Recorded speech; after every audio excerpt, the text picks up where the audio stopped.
Tēnā koutou katoa, ko Jay Ruka tōku ingoa, no Taranaki, ko te atiawa tōku iwi, no reira, kia ora koutou. My name is Jay Ruka, I'm the Dean of Taranaki Cathedral.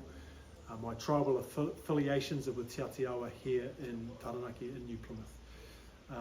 So it's great to have the crew of the Anglican Alliance here with us today. But I have been in my role as Dean of Taranaki Cathedral for nearly 4 years now. What brought me into this role was the vision of reconciliation that we're working on with my tribe, because it's a tragic and terrible story. For example, when I was offered the role, my first thought was, why would I work for the church that shot my people?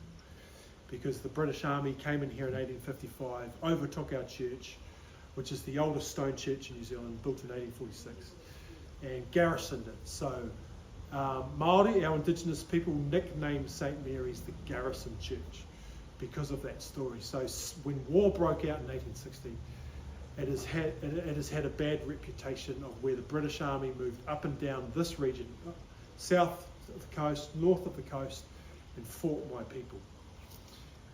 So when I was asked to take on this role, what led it to us was when our cathedral shut down in 2016, there was a need to reimagine the space. One of the sayings came from a leader of ours, Sir Paul Reeves, who's challenged us in 2010, and he said, the future of St Mary's is dealing with its past. When things are going well in your life, often you don't have the headspace or the will to deal with all of your problems, because everything's wonderful. But the problem of our cathedral closing has been the instigator.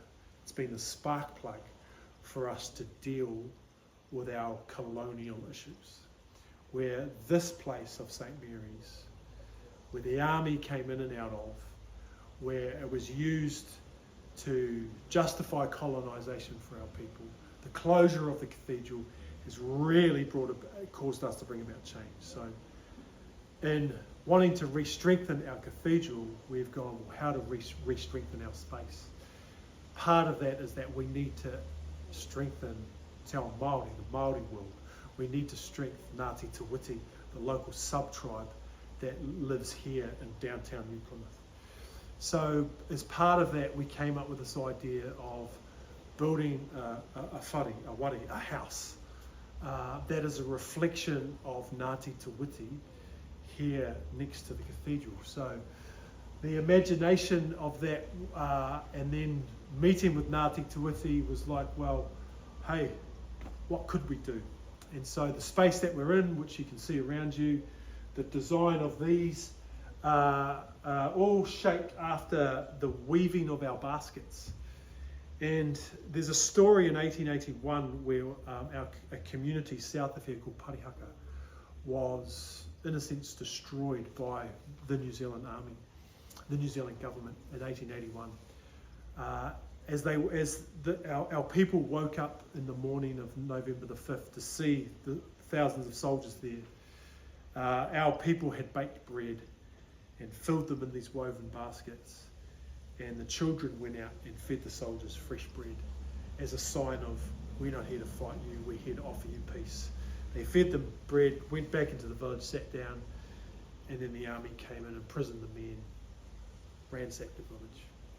But this building is designed as a basket, which we call a kono, a food basket, to hand out fresh bread to our people, bread of peace.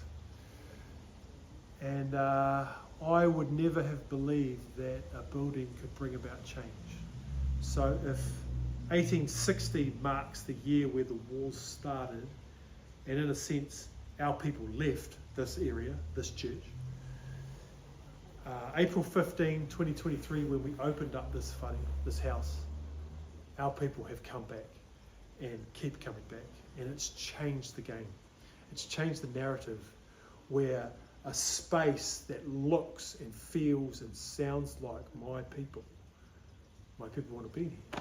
Whereas a colonial space that looks like it's cut straight from Oxford, there's no representation of us in that big Oxford Gothic space. But in opening up this, it's really changed the trajectory for us, where here the vision in Aotearoa New Zealand is not, well, what we are aspiring for to be is to see hand in hand Māori and Pākehā working together to create a space for all. And that's what we're trying to flesh out here. And we've seen a change happen where that change has become into our very church structure. And so we're beginning to see an acceleration. So for us, reconciliation is not a church project on the side.